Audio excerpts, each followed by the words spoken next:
Today we're going to talk about the fourth declension, but before we do that, let's review two quick things about Latin declensions in general. The first is, when we decline, we put into the five major cases, and each case has its own function in the sentence. So remember that the nominative is used for the subject of a sentence, or, with intransitive verbs, the predicate nominative. Genitive is used for possession and is translated of plus the noun. The dative is used for the indirect object and translated to or for plus the noun.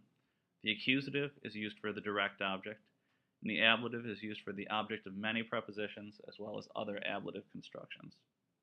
Also, now that we're all the way to the fourth declension, let's talk about identifying words and what declension they fall under.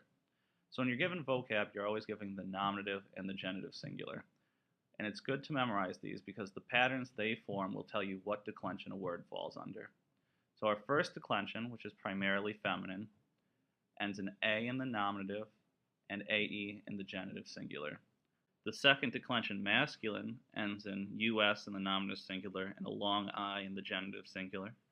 Its counterpart, the second declension, neuter, ends in UM in the nominative singular and a long I in the genitive singular.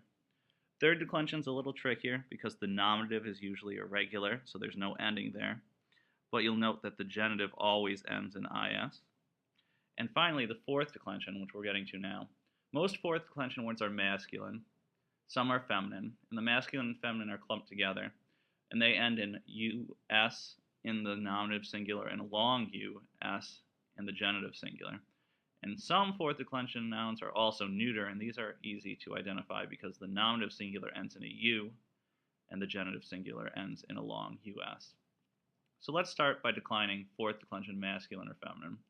So we're going to use fructus, fructus, which means profit, as our example. And remember, you always go to that genitive singular, you drop off your ending, and that gives you the stem for this entire declension.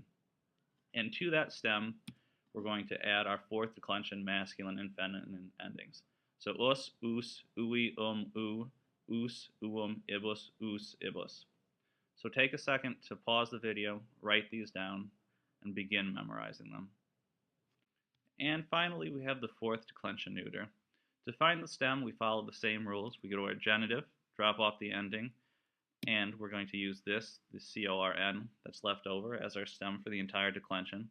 And to it, we're going to add our fourth declension neuter endings, which are significantly different than the fourth declension masculine and feminine, and a little tricky, because if you'll note here in the singular, the ending "u" is used for the nominative, dative, accusative, and ablative.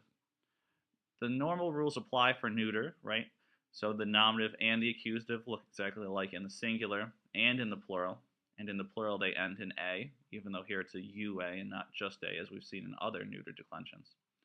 So memorize these and be happy in the fact that you only have one more declension, the fifth declension, to learn before you've mastered all Latin nouns.